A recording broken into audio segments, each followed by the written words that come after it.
quality is probably horrendous. Doesn't matter. Hey guys, welcome to Christy Grace Scarlet Pen. I have a very exciting day today planned. I am book shopping today. Very exciting. My favorite bookstore of all time, has a sale, 20% off, and we are the last day, last chance to go. So I'm going. And while I am down that way, there's also an antique warehouse. I love those things. They are so much fun. So we're going to make a day of it. We're going to go down and we're going to do some book shopping.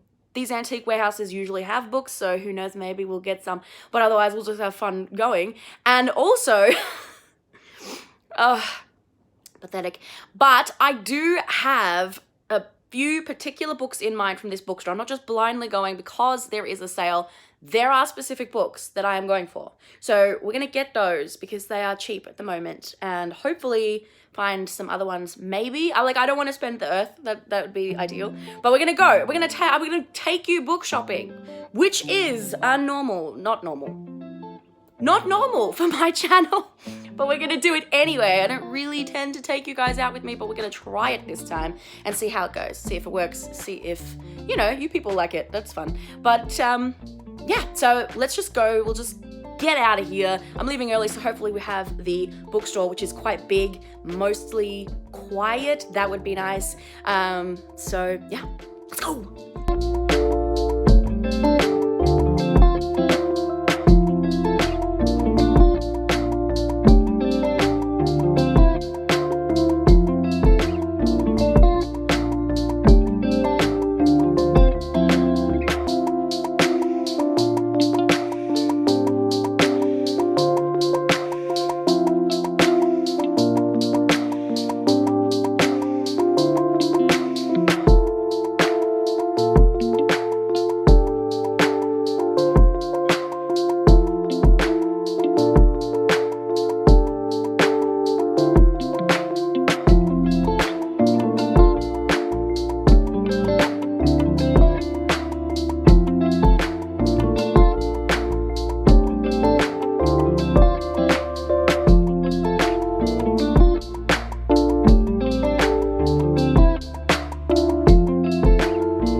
Okay, the sun is a bit crazy, but ignore that. I had to come in and can I just say, I have never heard of this place before. What is that? Mary Brown? Never heard of that place before in my life and randomly walked past it. I hadn't eaten yet and I was like, okay, it's 11 o'clock, brunch. It was so good. I can't describe how much I loved that. It was so nice. Now that I have been to the bookstore, we are going to the antique store. So it's like a 20-minute drive. And yeah, let's go. Let's do it. We're gonna do it.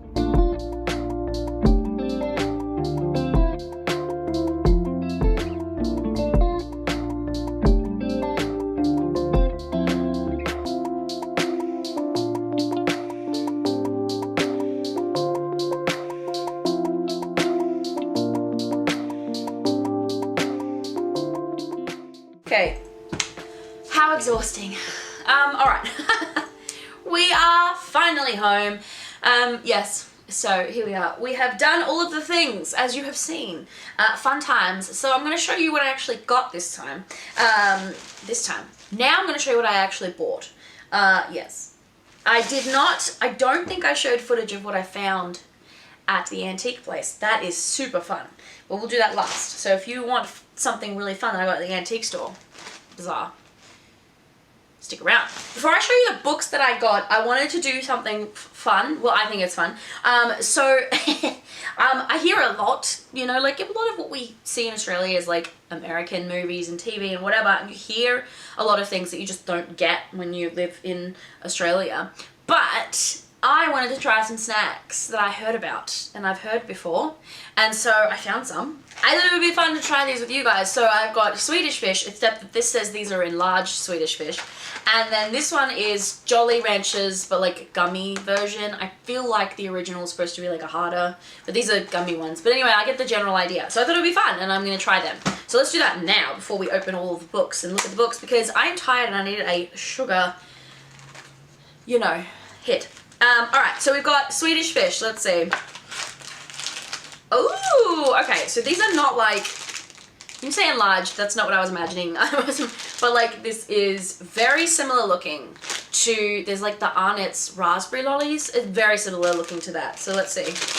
Let's see if it's the same. I feel like it probably is. It really seems like it's going to be the same as that. In that case, you know, I know what it is. Ooh, it smells exactly like those.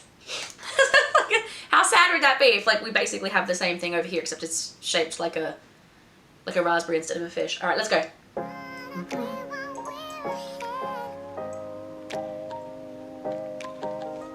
Okay, so it kind of tastes a little bit like a raspberry lolly, but with a more of a strawberry tinge than raspberry, but it's basically the same. So there you go. That's the comparable, if you were ever wondering. It's nice. Oh, nice. I like it. Let's do this one. Yeah, again, it just looks like these kind of same. I don't know what I was expecting, but I don't know. There's a watermelon one. Okay. Ooh, that smells good.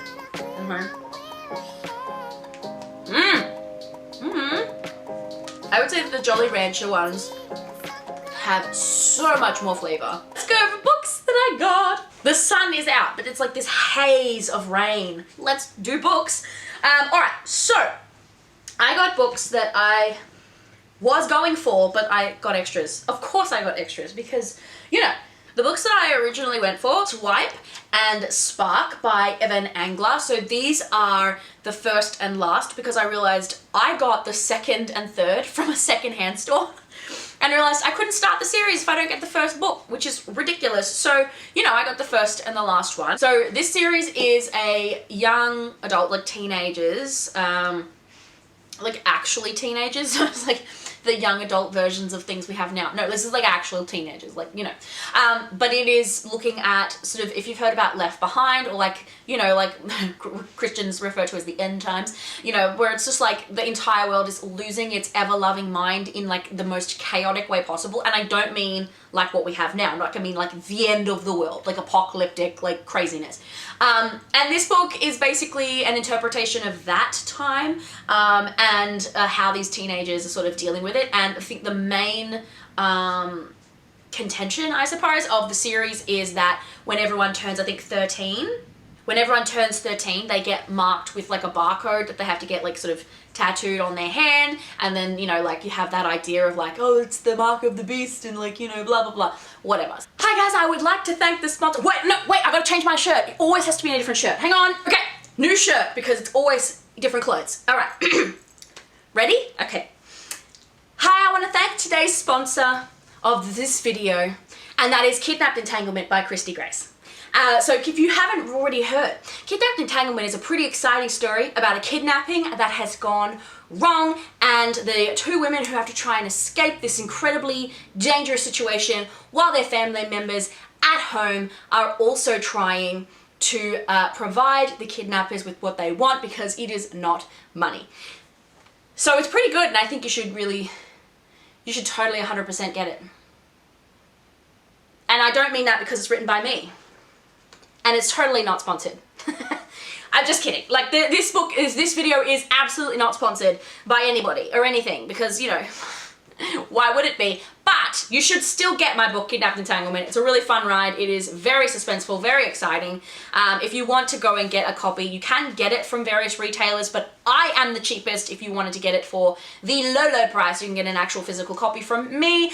If you want to head down to christygracescarletpen.com/books. But it is on the books tab of Christy Grace Scarlet Pen. And also, if you have Kindle and Kindle Unlimited, there is an ebook version of Kidnapped Entanglement that you can go and get. All right, let's get back to the video. I'm trying to get to the Left Behind series. I've got a few actually. I found a whole bunch of them at a secondhand store, and so I'm trying to get to those, and I thought this also could be fun as well. You know, all of the end time stuff. I'm just kidding. I'm not a doom and gloom person. I'm not saying the world is ending today, but anyway, I thought it would be interesting, so I went to get those because they were very, very cheap, and it would be, yes, a nice companion, I suppose, to the Left Behind.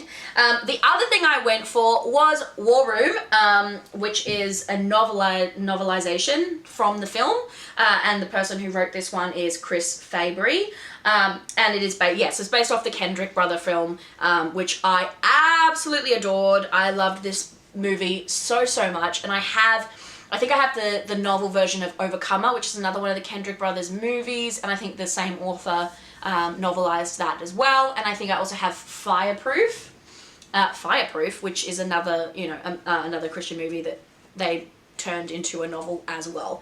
And I just absolutely adored this film.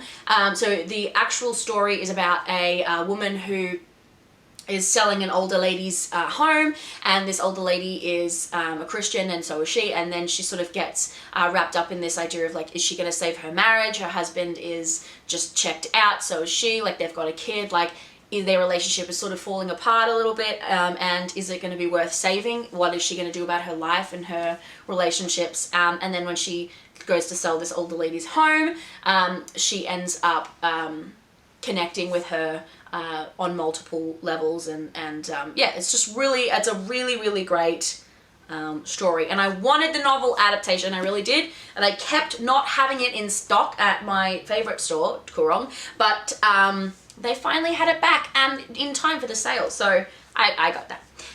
While I was there, I found books that I was not planning on buying. So here we go. These are the ones I've found and don't know a whole ton about. You have Dragons of Starlight, and it is a Starlighter book, and it's by Brian Davis. So I did see there was 3 that I saw on the shelf. I only picked up the first book because if I don't like it, there's no point buying and paying money for the second book. I've learned that the hard way, especially recently, where I've bought sequels and then just didn't even finish the first book and thought, what a waste of time and money. So I bought only the first one. So this is kind of like dragons and the humans have been enslaved. Jason doubted the myths that told of people taken through portal to another realm and enslaved by dragons, but when he receives a cryptic message from his missing brother, he must uncover the truth and find the portal before it's too late. And then you have, at the same time, on the other end of the portal, Corin, who is a slave to the dragons, and she has a gift that could either help or doom all of her people. Dragons and portals to other worlds and realms, and I thought that sounded fun and relevant for me at the moment because I'm entering a place where that is really interesting reading for me. I'm totally absorbed in the fantasy reading right now, and this is where it's at for me at the moment. So that sounded fun. It's a young adult book. And so, you know, you just never know sometimes with young adults. Sometimes they can be good, sometimes they're not. So we'll see how we go with that. It sounded really fun and interesting. Again, everything's on sale, so it's like, why the heck not? And another one that I got, which is also a young adult. I spent a lot of time in the young adult section apparently today. Today I spent way more time there than other days I usually don't. But this one is called Pillars of Fire by Loris E. Molinari, and it's an Ether novel. So I have just recently read the first book in this series. It's called Ether. I didn't realize this book had a little bit of a page problem. That's okay. But basically the story follows a kid, he's coming up to teenager, discovers that he is actually a guardian angel who has been growing up on Earth because, you know, apparently to be a guardian angel, they thought it was a great idea that you actually experience life as a human being so you could relate better to your human people that you look after, whatever. And so in the first book, he sort of goes through this training of like training up to be a guardian angel and just sort of realize that that's always who he was, and what have you. I really enjoyed that book, The Ether. I really liked it. It wasn't always theologically accurate, but it was so much fun, and it actually also gave me like this really like nice renewed perspective of, you know, like the whole idea of having, you know, guardian angels or protection, you know, from God. And that was actually really nice. And there were some really amazing moments in that where I was just like, oh my gosh, this is like so interesting, but also like made me think. So even though it wasn't necessarily everything was theologically accurate or that I agreed with everything theologically, it was still a really fun book. So this is the second book. And in the second book, we have everything is sort of like all the groundwork has already been laid. He already knows he's a guardian angel. Now he's just like, he's still training, but he's got to try and help like his sister, and he's got all of this other stuff going on. So we've got the groundwork, and it's just sort of like this next sort of big like challenge, I suppose, in his journey as he finds himself as a guardian angel. Something I connected to in the first book. I don't know what it was. So anyway, it was really good. So I've got the next book. Don't tell my niece, and you don't have to keep it a secret really, because she's like, you know, almost 2, and she doesn't watch YouTube, but I bought her a little a little board book for her birthday. So like Joseph and the coat of many colors, and you know, there's like some textures in here. There's a board book, and I thought it was really fun. So I also got that while I was out, but like, you know, that's not as interesting for you guys necessarily, but I thought that was so cool. The story of Joseph, like in its super abridged form. The last book that I got for me, I saw this book ages ago, did want to read it actually like a lot, and it was on sale today, like not just like 20% off, but actually just on sale, and it's called The Last Supper on the Moon, and it's by Levi Lusko. So basically the idea of this book, as I understand it, is it's a non-fiction book, and it's basically sort of looking at he looks at the moon landing, Jesus and his death, and then also like space in general. And I think the light's coming through weird over there, but that's okay. He links together God and what God's created, space, like, you know, looking up into the heavens. And he makes reference to Psalms 8, where King David, I love King David, where King David mentions like how to know God, you know, just look up to the heavens and see what he's created, the vastness of it all.